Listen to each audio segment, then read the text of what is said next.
अंजली दमानिया यांनी केलेले आरोप मंत्री धनंजय मुंडे यांनी फेटाळून लावलेत। मला बदनाम करण्यासाठी हे सगळे आरोप केले जात असल्याचा आरोपही यावेळेला धनंजय मुंडेंनी केला। यावेळेला बोलताना धनंजय मुंडे यांनी जातीलाही मध्ये आणल्याचं पाहायला मिळालं आणि त्यामुळे धनंजय मुंडे बहुजन कार्ड खेळत असल्याची चर्चा राज्यात सुरू झाली आहे। बघूया।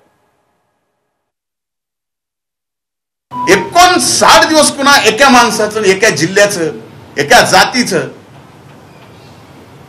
आणि एका गावाचं मीडियाकडून ट्रायल हो।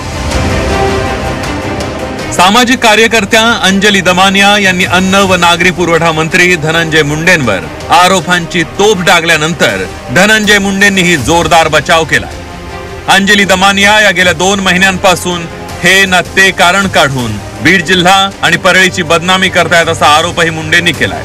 एवढंच नव्हे तर आपल्यावरील आरोप हे जातीवरीलच आरोप आहेत असा पलटवार धनंजय मुंडेंनी केलाय। 59 दिवस पुन्हा एका माणसाचं, एका जिल्ह्याचं, एका जातीचं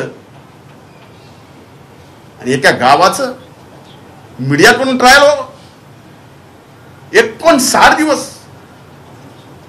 या 59 दिवसात एवढ्या मोठ्या मोठ्या गोष्टी या देशात घडून गेल्या, त्याचं काही तास सुद्धा त्याची न्यूज व्हॅल्यू ठेवली नाही। पण आमचं 59 दिवस ट्रायल चालतं।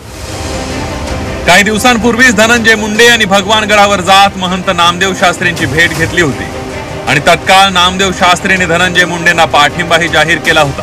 नामदेव शास्त्रींच्या पाठिंब्यानंतर राज्यभरातून जोरदार टीका झाली। नामदेव शास्त्रींच्या पाठिंब्याच्या माध्यमातून धनंजय मुंडे यांना समाजाचा पाठिंबा आणि सहानुभूती मिळवायची होती अशी ही चर्चा राज्यभरात रंगली होती। ज्याच्या मागे जातीचं पाठबळ आहे त्याला कायदा हात लावत नाही अशी टीका संजय राऊत यांनी नुकतीच केली होती। शेवटी या देशामध्ये, राज्यामध्ये धर्माचं आणि जातीचं राजकारण मोठ्या प्रमाणावर सुरू आहे आणि ज्याच्या मागे जातीचं पाठबळ आहे त्यांना कायदा हात लावत नाही आपला, कारण मतं जातील।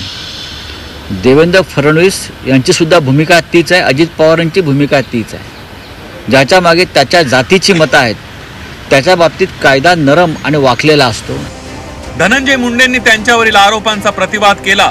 शिवाय आपण बहुजन असल्यानंच आपल्याला टार्गेट केलं जात असल्याचं सांगत सहानुभूती कार्डही खेळण्याचा प्रयत्न केलाय। जेव्हा नेत्याचं राजकारण धोक्यात येतं तेव्हा जाती धर्माची ढाल पुढे करण्याची एक प्रथा रूढ होताना दिसतेय। आपल्यावर आरोप झाले की मी अमुक एका जाती धर्माचा असल्यानं मला टार्गेट केलं जात असल्याचं नेत्यांचं वक्तव्य नवं नाहीये। धनंजय मुंडेंच्या वक्तव्यातूनही आपल्याला हेच पाहायला मिळालं। कृष्णात पाटील सह ब्युरो रिपोर्ट, झी 24 तास, मुंबई।